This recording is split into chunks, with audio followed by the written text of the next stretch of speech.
I have 3 stories to tell you about the importance of forms of address and titles in China, and it dates back to when we were first here 20 years ago.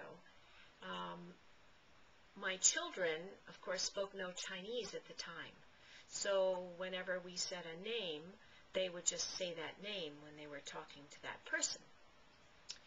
And there was someone who worked in the office and saw the children somewhat regularly.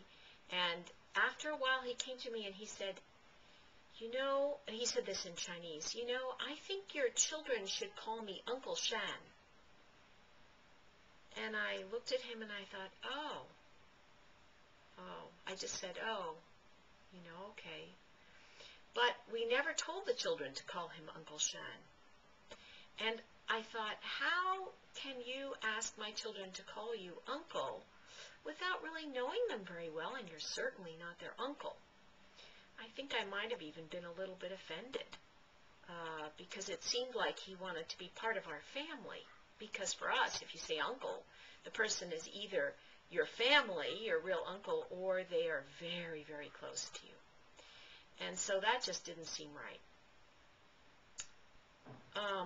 And then later on, the woman who was the driver of the company car, who often took them to and from school, the kids had learned when you see someone, you're supposed to say their name.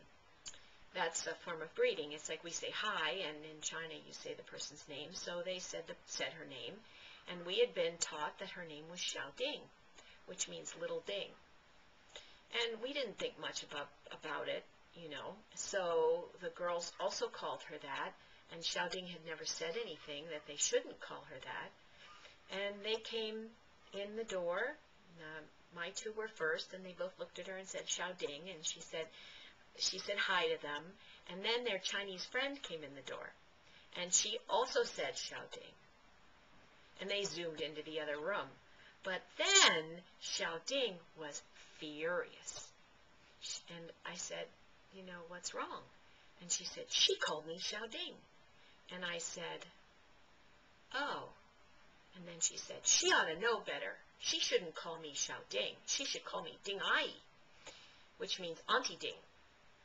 And I thought, oh, well, it didn't click too much in my mind because I thought maybe they had a familiar relationship and she was close to this little kid's family, so the child was supposed to call her Auntie Ding. I didn't make too much of it.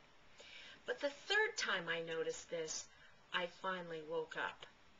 And that is one time later, it was about 2 years later, and the kids had been in school for 2 years, so they were getting quite acculturated, better than we were. And a government official came to our house, and we welcomed him. I don't know if we said his name or not, which we should have, probably didn't. And he came in, we said, welcome, welcome, we're so happy you could come to our home. And we got through some formalities, and then he looked down at the children with a smile on his face, and he said, 怎么称呼我?怎么称呼我呢? And that means, how should you address me? And the kids, without skipping a beat, they were so smart, they looked at him and they smiled and they said, yeah, which means grandpa. And it was the look on his face that finally cracked through my thinking, because he was so happy. He was so happy. His face was shining like the sun. And I thought, ooh, I think I've been missing something. I've been missing something these 2 years. Titles are really, really important. And forms of address. Forms of address and titles are absolutely critical to living a proper life in China. In fact, it's a form of basic manners. Like please and thank you is in the U.S., we would never dream of dropping please and thank you. And in China, they would never dream of dropping titles. And if you get the title right, then everyone is more comfortable. Just like if you hear someone say please and thank you to you, you feel more comfortable. And communication will be clearer and things will go a lot more smoothly for you. So there's another piece to this, but I'll save that for later, and that is please and thank you.